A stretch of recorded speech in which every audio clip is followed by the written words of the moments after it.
Good morning and welcome. It's Tuesday morning. It's about 9 o'clock in the morning. It is a weird, foggy, hazy morning here in Ventura, California. It rained last night, which is sort of unexpected. We're still under the earthquake/marine layer warning, and we're walking. Today we're walking to the hospital to get more blood work done. Yay! It's Tuesday, which means it's time to review stuff, because on Tuesdays we do reviews and GM tips. So I picked up a copy of G-Core Prime, which people have been telling me for a while now I needed because of my love of FASERIP Marvel.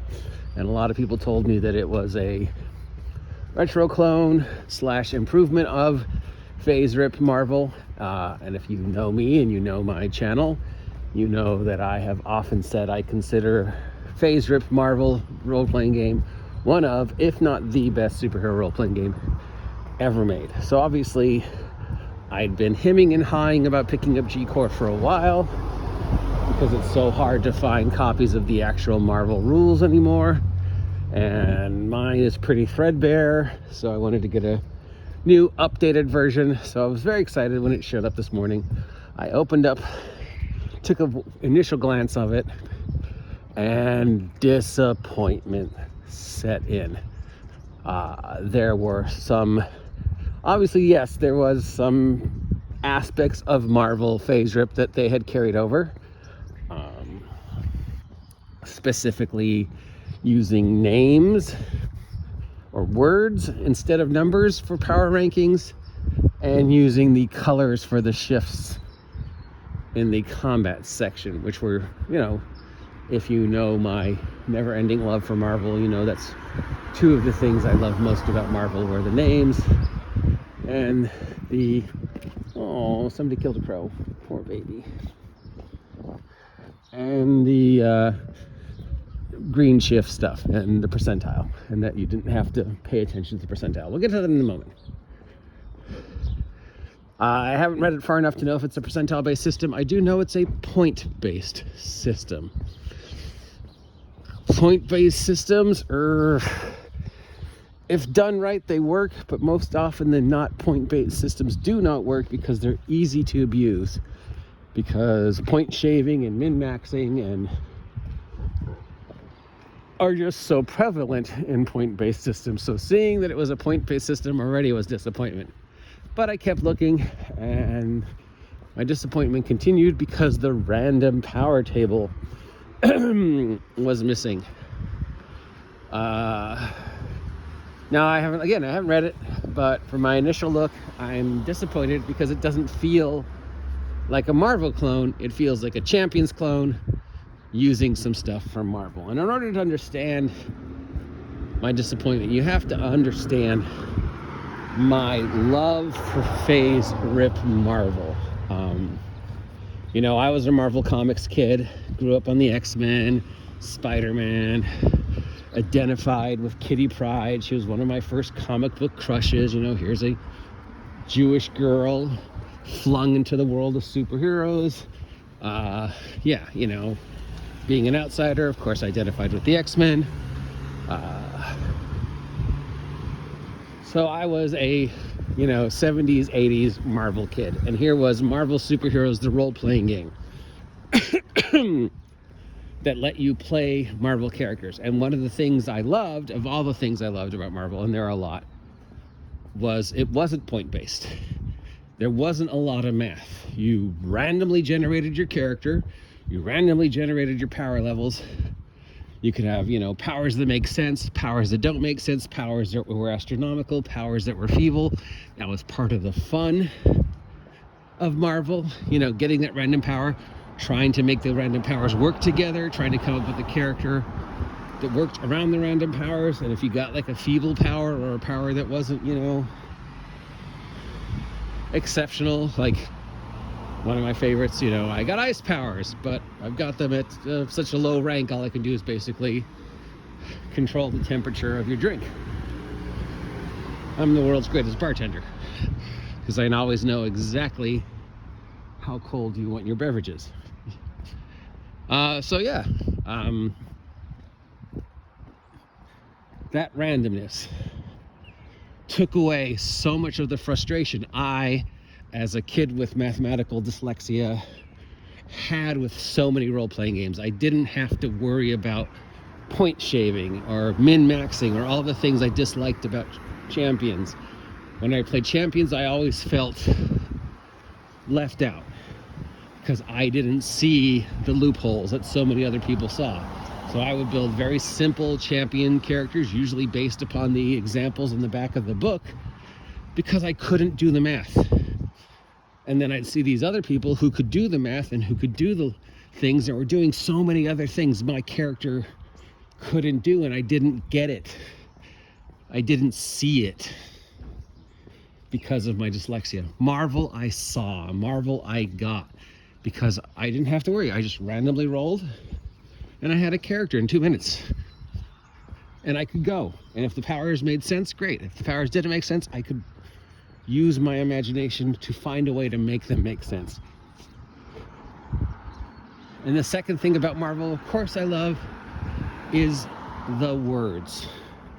As far as I know, no other system has done this until just now. G-Core is only the second system I've done this, ever seen that does this. Each power ranking had a word, a comic book sounding word to it. So words like excellent, amazing, unearthly, Hulk-like, feeble, astounding, words that were associated with the Marvel Universe, words that sounded comic booky, sounded exciting, you know. So many years of just listening to people say, I swing my sword for 2d6, or I blast him with my 66 energy blast. That's numbers. And to somebody who had issues with numbers, that was hard, it was disappointing, I couldn't visualize it. You know, I had trouble calculating 66. I always felt left behind. Marvel had the numbers, but floating over the numbers were these words like excellent. So I just had to roll percentile and say I am hitting him with my excellent strength. And that sounds like a comic book. When you do excellent damage, your unearthly strength allows you to lift the car. You know, despite the feeble powers of your stretching powers, you're still powerful enough and versatile enough to save that woman. Words made sense to my brain. I could see my character with the excellent agility or the feeble things. And I could play off those powers because I didn't have to worry about the numbers. The DM had to worry about the numbers. And I had words and colors, because another thing about Marvel was the color shifts on the combat table. So you would roll percentile and try and get certain colors to match to succeed or fail. The DM would decide the difficulty. He would tell you you need to roll a green shift.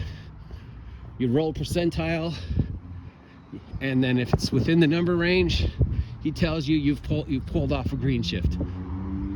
I didn't need to know the damage. I didn't need to know what the numbers meant. I understood that this color was better than this color, was better than this color, which sounds completely racist now that I think of it. Oh God, somebody's gonna say I'm racist. Oh, green's better than red, how dare you, you're racist. No, it was Roy G. Biv. For those of you who don't know what Roy G. Biv is, it's the color spectrum. Red, orange, yellow, green, blue, indigo, violet. Roy G. Biv, that's how you remember the color spectrum. And it was, you know, that spectrum, each one representing a level of success, instead of 20 being a critical or whatever. Colors and words made sense to my brain. I didn't feel left out. Random made sense to my brain because I didn't have to worry about min-maxing or pointing or what powers I get at this level or how many spells. I just rolled percentile, consulted a table, bam, got a power, bam, my imagination could instantly just see that power It made sense to me because so many of their characters in Marvel are fucking random. Oops. I mean, Spider-Man, random fucking powers. Oh, I've got height and strength. I've got height and agility. I can cling to walls. I've got a danger sense that's never quite defined. I've got this good luck, bad luck thing going, and oh yeah, I shoot webs. Mr. Fantastic. Oh, I've got heightened intelligence and stretching. Random. Marvel characters were random. Marvel characters were outsiders. Peter Parker was you. Kitty Pryde was you. That made sense to my brain. I forgot where we were going for a second. Words, colors, random powers. G-Core took away the random powers, and you would generate how powerful the random power was. So you could have a crappy power. And yeah, sure, you can play a character with crappy powers in Champions if you want, but it doesn't work. Because Champions is built about higher the better. D&D is built around higher the better. Even Villains and Vigilantes, my second favorite role-playing game, and Heroes Unlimited, my third favorite role-playing game, are built around higher the better. Marvel, sure. Obviously a character with a 90 is going to be a character with a 5, but there are examples in the Marvel and DC universe of characters with less than stellar powers who still worked and who made sense. And I made every character that I rolled playing the Marvel game make sense. So even the ones that had, ooh, giant mushrooms, cool. Even the ones who had feeble powers worked. Perfect example, one of the very first Marvel characters I played in the Marvel FASERIP campaign I played in was a robot. Randomly generated robot. Randomly generated all his stats. He had a couple powers. He had remarkable blending. So chameleon blending, remarkable, pretty high. But when I rolled his stats in regards to psyche, i.e. the sense of free will in Marvel, he rolled really low. Like he had a feeble psyche, which to me in the DM made sense. He's a robot. He doesn't have free will. You need to tell him what to do because he was a very primitive 1980s robot. You know, the idea of artificial intelligence. No, I'm a 1960s, you know, kind of robot. You need to tell me what to do and I'll do it. But if you don't tell me what to do, then, you know, I just rely back to my basic programming. That made sense. I didn't feel bad that my character had a feeble intellect. It made perfect sense for a robot. Plus, it led to one of the running jokes of the game during the time I was playing the robot, because he was remarkably blending and he had a feeble intellect, which meant unless you told him what to do, he would just sort of stand around blending into the walls. I can't tell you how many times they forgot the robot. And then they'd get there and they'd be, where's the robot? And the robot would be back at the base or whatever, standing in the corner, blending into the walls. And because they forgot him, because they couldn't see him, and I never mentioned him, because feeble intellect, feeble psyche, no free will. It was funny. It was also pathetic. And now in gaming terms, I know a lot of people would think that's stupid. Oh, Marvel's stupid. Random powers are stupid. Subpar characters are stupid. And yes, I get that. I understand that. And I understand you don't understand why I'm disappointed in G-Core. Now, I haven't read G-Core all the way through. But again, initial, I don't see the random power table. I don't see the level of power generation. I see the words. And I see the color shift, so you kept at least that. I don't know if it's a percentile system yet, because I haven't read how the system works. But just the second I see build points, I cringe. Because that just tells me you're just trying to be champions, and you've used the old FASERIP skin. I know people love build point characters. Fuck, I helped write GURPS Supers, so you would think I love build point characters. But remember, again, Numbers and me, that's a foreign language. Even simple math is hard to me sometimes. Especially it was hard when I was a kid and didn't have access to calculators and didn't have access to the special needs services like kids have today. You know, back then nobody knew what to do with a dyslexic kid who couldn't understand math and had trouble with words. So math was hard. Point-based systems were hard. Point-based systems obviously work for a lot of people and a lot of people love them, but for me, supers need to be random. And then part of the fun is trying to make them make sense. That's why Villains and Vigilantes and so many other systems and Heroes Unlimited use random power generation, because it's awesome and it's quick. So to take that away and say you're a FASERIP clone, that you are embracing what made Marvel superheroes FASERIP so amazing, especially to somebody like me, it's like, no, you're not amazing. You're just trying to do what everybody else is trying to do. You're just trying to do what every other superhero game over the last, 10 years has tried to do. I mean, Mutants and Masterminds tried to do it. Savage Worlds tries to do it. You're just trying to copy champions. You're just trying to copy GURPS supers. Point-based systems are great. I understand that people appreciate point-based systems. I understand that people do not understand why I am for my initial reading. And again, remember, this is my initial reading. I might go through it and go, oh well, my opinion has completely changed. I did post this online, or a lot of people are basically, tossing some very subtle and not so subtle insults at me about why would I like random powers. Random powers take away choice. No, they don't. Random powers do not take away choice. They do not take away your imagination. They force you to role play. They force you to be more invested in your character. They force you to come up with a reason how these powers work. I can swim underwater and talk to fish. How the fuck does that work? Oh, well, I'm Aquaman. I'm king of the 7 seas. I can communicate with fish. I can swim underwater. No, that makes sense.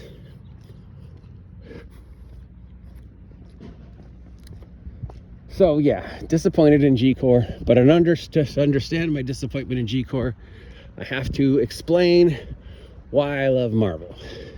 And I know a lot of other people don't love it because of the randomness. I mean, for me, that's the good. For a lot of other people, that's the bad. Because you could roll an amazing power and then have that power suck. Like one of the last Marvel games I ever played, which was only a few years ago, I rolled a character who basically had molecular rearrangement. Dr. Manhattan's power, I could turn anything into anything on some level. But I rolled so low for the power level that the amount of mass I could change into from one thing to another thing was like, well, that's not very cool. I mean, Dr. Manhattan can do entire planets and shit. And I was like, yeah. And I was like, well, I don't know. I can do the equivalent of like a bowl of cereal, I guess. How do I work with that? Oh, you're not as cool as Dr. Manhattan. It's like, well, Dr. Manhattan had to start somewhere. He didn't initially just come out going, I can recreate matter on the moon, or Mars, or whatever it was. He was doing simple tricks, and then he learned more. So it was a simple Dr. Manhattan version who had a very simplified version of the power. The amount of mass he could change was very limited. And instead of being disappointed that I wasn't Dr. Manhattan, I was like, okay, how do I make this work? How do I justify this character who can only randomly alternate small chunks of inanimate matter? What does that allow me to do? And it's like, well, okay, I suppose there's a feat where I could also do animate matter. Maybe, if the DM will let me have it, because I see that's an option for this power. You know what? That sounds like turning something small into something else small. You know what that sounds like somebody who can just pull something out of nowhere. That sounds like a magician. Watch me stick my hands in this empty hat. Poof! Rabbit. So my character became a guy who could do small things out of nowhere. You know, I could make a pie appear and cut somebody in the face. I could make a knife appear and throw it at somebody. I could make a rabbit appear and distract them. I could pull a rabbit out of my hat. I could do a lot of stuff with the power and with it a small amount, but that small amount included things like dynamite. I could make dynamite, you know? So actually it turned out, for the brief time that we played that game, the character turned out to be very useful, because he would make the things everybody else forgot to bring. Like, oh, something simple like rope. You know, oh, I'm gonna climb up the side of the building all Spider-Man, Batman style. Oh, wait, I don't have rope. Poof, I've got rope. So he ended up being a great character, just like the robot with the low psyche and the high blending became a fun, ridiculous, silly character. I mean, when he showed up and they remembered to get him, he was the team tank because he had such a high strength and such a high durability, but they had to keep remembering to get him to show up. And that's why I love Marvel Random FASERIP. And to take that away, G-Core, you're not a clone of FASERIP. You're just using some of the same stuff, but you're basically, it appears, to just trying to be mutants and masterminds, or champions, or GURP supers. And as somebody who helped write GURP supers, well, I'm honored. Random powers. Speaking of updated versions of systems I loved, I do also have a copy of the Protectors Universe role-playing game, the most current version of Jeff D's Villains and Vigilantes, which I've heard lots of good stuff about and some not so good stuff about. Ooh, classic car alert. So obviously I'm excited because Villains and Vigilantes is one of my favorite superhero role-playing games. It's a huge chunk of my life is Villains and Vigilantes. So to see an updated version that actually makes sense and works, because I didn't like Jeff D's previous attempt to make V&V a point-based system, but everybody tells me you can do it either way. It's got rules for point-based, but it's also got rules for random, which is what G-Core should have had. See, because now I've got to go back in and hack the system to make it random, so it truly is a homage to FASERIP. Because right now, yeah, it's got the colors and it's got the names, but is it a percentile system? I don't know, I didn't read that far. Can I randomly generate powers for my character quickly? No, I've got to go through all these steps to build my character. And I know that any character I build is not going to be as good as another character that somebody else's builds, because I don't see the point shaving. I don't see the min-maxing. I don't see the minute, 1 point difference that you so prevalent in things like champions. So yeah, disappointed. And I understand if you do not understand why I'm disappointed. And I understand if you do not understand why I loved that game so much. But again, you got to remember, for me, the big selling point, no math. Words, colors, my excellent strength. That was something I understood, and that's why I loved the game. And that's why I consider it one of the best, if not the best, superhero role-playing game, because it captures that comic book feeling. Words. The Hulk lifts the car with his unearthly strength. Only my amazing abilities will allow me to survive this blast. That sounds comic booky. That's something you can picture in your head. 66? I don't know. What does that look like? Just looks like a bunch of dice rolling. So, yeah, that's my very long-winded love letter to Marvel FASERIP role-playing and my initial response to G-Core, the supposed updated version of Marvel, which so far doesn't appear to be. If you appreciate this comment and this long-winded rambling, let me know. We've got another first look review coming up later today of Mutant Crawl Classics, so stay tuned. I'll do that as soon as I get home from the hospital, because I haven't looked for that one yet. Yay, blood work again. If you don't appreciate this, let me know. If you think I'm completely wrong about Marvel, which I know most people do, let me know. Till next time, I'm the OG Gem, walking to the hospital to get blood work done. If you haven't subscribed yet, please subscribe. Help me hit 1,000 subs by August 4th, 2022, and we'll do something crazy. Now, go off, young heroes, and fight the good fight. Excelsior!